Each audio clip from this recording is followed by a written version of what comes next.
नमस्कार, मैं आशीष राठौर आपका फिर से एक बार स्वागत करता हूं। विपक्षी दल की एकजुटता, 26 पार्टियों की एकजुटता जो बेंगलोर में हुई है दोस्तों, उसको लेकर के जो बड़ी अपडेट आई है वो मैं आपको इस वीडियो में बताने वाला हूं। और जैसे विपक्षी दल की एकजुटता खत्म हुई है, आखिर कौन सा ऐसा बड़ा मंत्री है जिसके 42 करोड़ की संपत्ति जब्त हो चुकी है, और उसके बाद आपको ऐसे ऐसे सबूत दिखाने वाले हैं आज इस वीडियो में, जिसको देख करके आपकी जमीन तले पांव खिसक जाएगी। क्योंकि अरविंद केजरीवाल के झूठ का पर्दाफाश अभी मीडिया वाले भी कहीं कहीं नहीं दिखा रहे हैं, लेकिन मैंने बहुत ढूंढ करके वो तमाम झूठ को इकट्ठा करके उनका पर्दाफाश किया है। लेकिन अरविंद केजरीवाल जी कहते हैं ना कि प्रधानमंत्री नरेंद्र मोदी जी ने देश का बेड़ा गर्क करके रख दिया है, उसी तरीके से अरविंद केजरीवाल जी ने दिल्ली का बेड़ा गर्क करके रख दिया है। और यह कैसे? जो विपक्षी दल की एकजुटता बैठक हुई, चोरों की बारात जो हुई, ठगबंधन जो हुई, उसमें सारे लोग सेहरा पहन करके पहुंचे हुए थे, लेकिन दुल्हा कौन है यह पता नहीं। वही दोस्तों अरविंद केजरीवाल जी पहले जिसे भ्रष्टाचारिता कहते थे कि यह सबसे बड़ा भ्रष्टाचार है, चोर है, आज उसी से मुलाकात कर रहे हैं, उसी से उनकी दोस्ती अभी चल रही है। लेकिन पिछले कुछ दिनों से दिल्ली में जो बाढ़ की स्थिति है, बहुत सारे ऐसे व्यापारी हैं जिनको करोड़ों का नुकसान हुआ है, उनकी भरपाई कौन करेगा? दिल्ली में बहुत सारे ऐसे लोग हैं जो गरीब बेसहारे लोग, जिनकी स्थिति पूरी तरीके से खराब है, उनको छोड़ करके अरविंद केजरीवाल बेंगलुरु में ठगबंधन निभा रहे थे।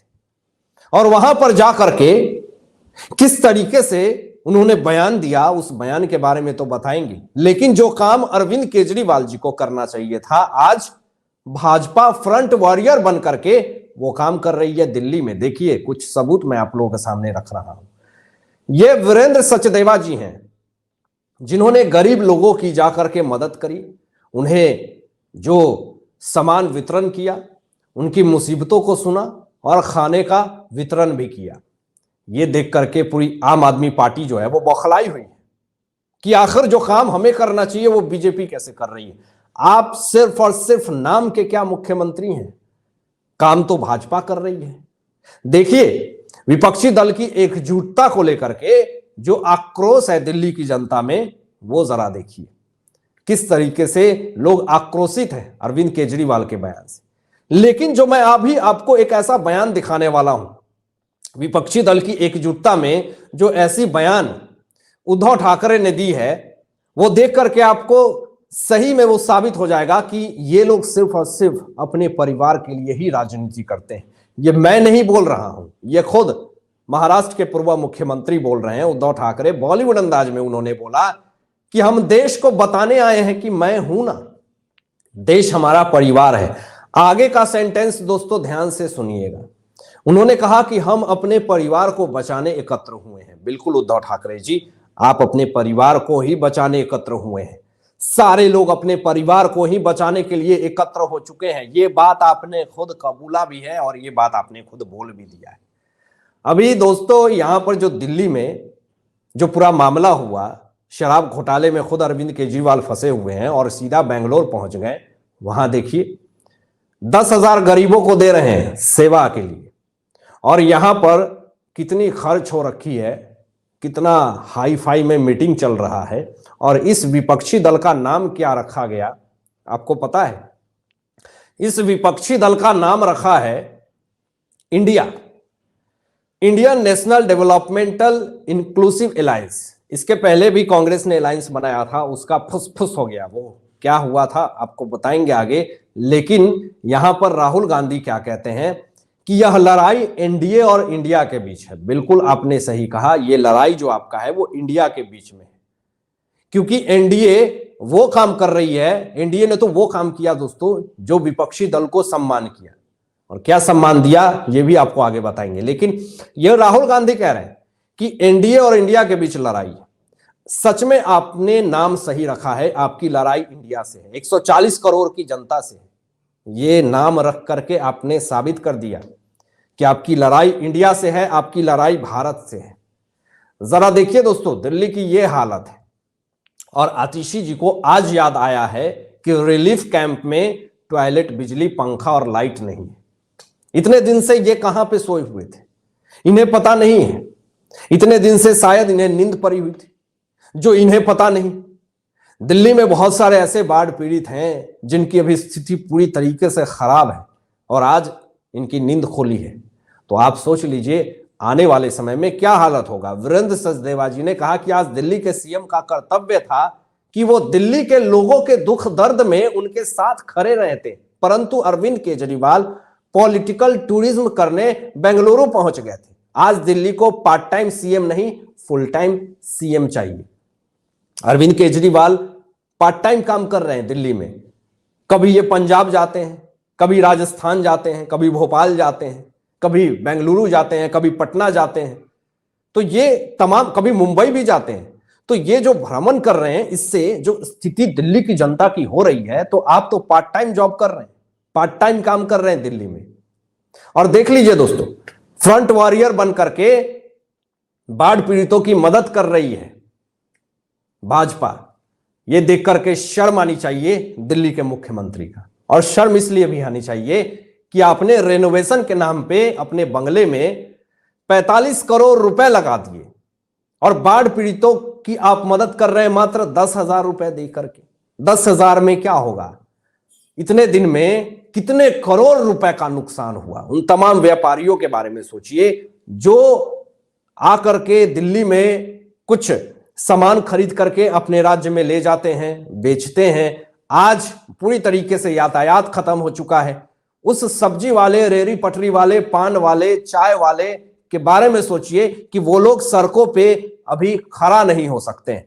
उनको कितने का नुकसान हो रहा है आप सोच सकते हैं। केजरीवाल जी जरा देखिए, बीजेपी ने ये ट्वीट करके डाला है कि केजरीवाल जी कहां हैं, आपकी दिल्ली डूब रही है। वैसे जो निकम्मा मुख्यमंत्री दिल्ली सचिवालय को डूबने से नहीं बचा पा रहा है, उससे दिल्ली को बचाने की क्या उम्मीद करें।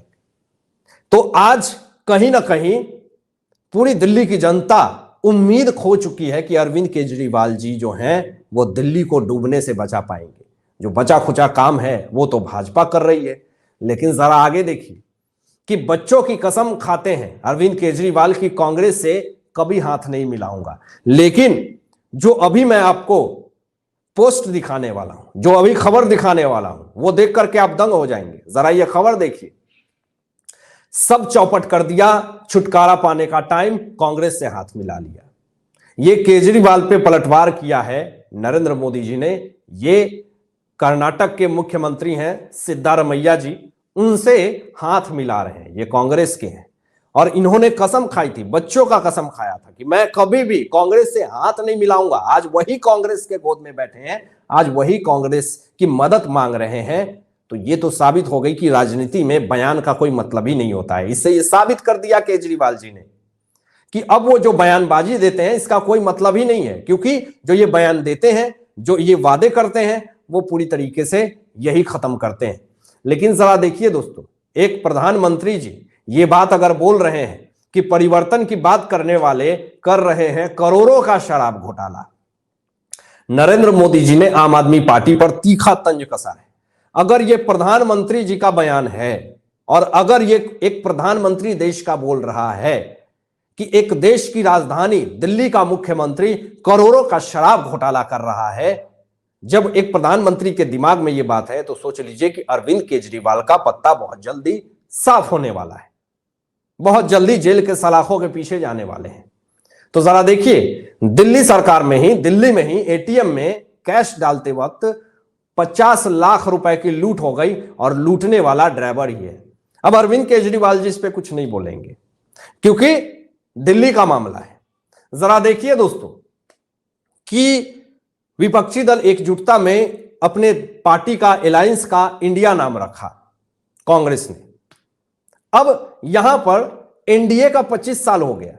इन्होंने 26 पार्टियां बुलाई इंडिया ने, विपक्षी दल की पार्टी ने, और उसके बाद एनडीए ने 38 पार्टी बुलाई। कि अरविंद केजरीवाल जी ने क्या कहा? अरविंद केजरीवाल ये कहते हैं कि 9 साल में केंद्र सरकार ने हर सेक्टर को बर्बाद कर दिया है। इन्होंने एयरपोर्ट, जहाज, आसमान, धरती, पाताल सब बेच दिया। इनकी सरकार से किसान, व्यापारी, हर वर्ग दुखी है।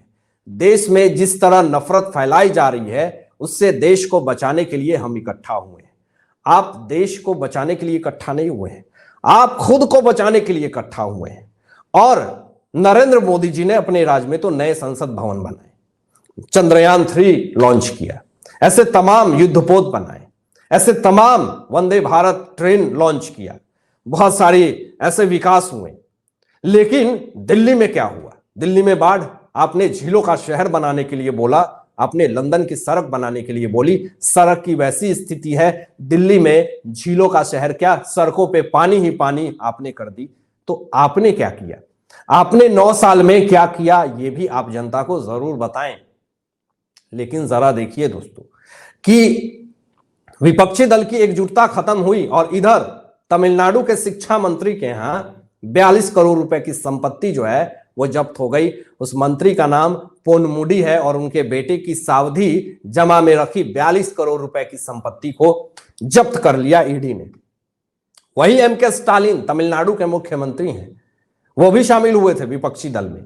लेकिन अब इनकी एक भी बयानबाजी नहीं आई। इतना बड़ा कांड हो गया लेकिन एक बार भी बयानबाजी नहीं है। अब देखिए कि विपक्षी दल की एकजुटता में इन लोगों की क्या स्थिति है। डीके शिव कुमार कर्नाटक के डिप्टी सीएम हाथ मिलाने की कोशिश कर रहे हैं लालू यादव से, और लालू प्रसाद यादव भाव नहीं दे रहे हैं। 2-3 बार कोशिश किया डीके शिव कुमार ने, इस पोस्ट को देखिए, लेकिन लालू यादव ने तनिक भी भाव नहीं दी। यह है इन लोगों की स्थिति, यह है इन लोगों का सोचने का तरीका। और ये देखिए कि बेंगलुरु के बैठक के बाद केजरीवाल बोलते हैं कि मोदी से छुटकारा पाने का समय आ गया है। इन लोगों ने ऐसा एक माहौल बनाया है और इन लोगों की यह सोच है कि अगर मोदी जी से छुटकारा पा लेंगे तो हमारी भ्रष्टाचारिता में जो हम जेल जाने वाले हैं, हम जमानत पे बाहर हैं, हम बच जाएंगे। इन लोगों की यह सोच है दोस्तों, और इन लोगों की सोच ये कभी भी सफल नहीं हो सकती है। इससे यह पता चलता है कि अरविंद केजरीवाल भाजपा से, नरेंद्र मोदी जी से पूरी तरीके से डरे हुए हैं, क्योंकि इनको पता है कि भाजपा रहेगी तो ईडी सीबीआई आज नहीं तो कल दबोच लेगी। एनडीए के 25 साल पूरा होने पे नरेंद्र मोदी जी ने क्या कहा, जरा देखिए। नरेंद्र मोदी जी ने यह कहा कि मेरे शरीर का हर कण, मेरे जीवन का हर क्षण देश को समर्पित है। भरोसा दिलाता हूं एनडीए के तीसरे टर्म में देश की इकोनॉमी दुनिया में तीसरे नंबर पर होगी। यह नरेंद्र मोदी जी का दोस्तों बहुत बड़ा बयान था। और आगे नरेंद्र मोदी जी ये कहते हैं कि बंगाल में लेफ्ट और तृणमूल कांग्रेस लड़ रहे हैं, लेकिन बेंगलुरु में साथ खड़े हैं। जनता जानती है कि यह मिशन नहीं, मजबूरी है। इन्हें अपने कार्यकर्ताओं की भी चिंता नहीं है। तो सोच लीजिए, इन लोगों को फर्क नहीं पड़ता कि इनके कार्यकर्ता क्या सोचते हैं।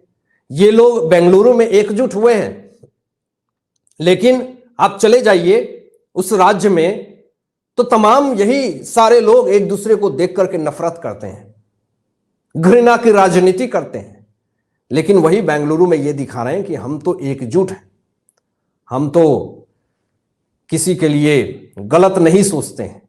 जरा ये भी देखिए कि दिल्ली में बाढ़ से लोग प्रभावित थे। जो काम अरविंद केजरीवाल जी को करना चाहिए बीजेपी कर रही है। बीजेपी ने सारे जो मानसिक तनाव से गुजर रहे थे युवा लोग को, उनको मोटिवेशनल फिल्में दिखा रहे हैं।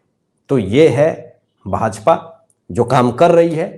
लेकिन आप जरा देखिए कि लोग एनडीए को कोसते हैं, और एनडीए ने जो काम किया है वो शायद किसी ने नहीं किया। अब एनडीए विपक्ष होकर के भी देख लीजिए कि नेताओं को भी सम्मान दिया, विपक्षी दलों के नेताओं को भी सम्मान दिया। प्रणब मुखर्जी को भारत रत्न दिया, मुलायम सिंह यादव को पद्म विभूषण दिया, शरद पवार को पद्म विभूषण दिया, गुलाम नबी आजाद को पद्म भूषण दिया। ऐसे तमाम नेता हैं जो विपक्षी दल के हैं, उन लोगों को पद्म भूषण, पद्म विभूषण, भारत रत्न, ये तमाम उपहार से सम्मानित किया। लेकिन फिर भी ये बड़प्पन है एनडीए का। लेकिन वही अगर कांग्रेस होती तो शायद ये नहीं होता। दोस्तों ये आखिर में ये एक ट्वीट देखिए, ये बीजेपी ने ट्वीट किया और लिखा है कि जिन पार्टियों और नेताओं को अरविंद केजरीवाल भ्रष्टाचार के मुद्दे पर घेरते थे, पानी पी पी करके कोसते थे, आज उनके साथ गले मिल करके लोकतंत्र बचाने की कसमें खा रहे हैं। ये इनकी दोहरा चरित्र और ये इनकी असली नीयत है जो आज निकल करके सामने आई है। आप क्या सोचते हैं? इन तमाम मुद्दों पे अपने विचार व्यक्त कीजिएगा और ऐसे ही लेटेस्ट अपडेट पाने के लिए इस चैनल को सब्सक्राइब करके बेल आइकन प्रेस कर लीजिएगा और अपने दोस्तों में शेयर जो कीजिएगा।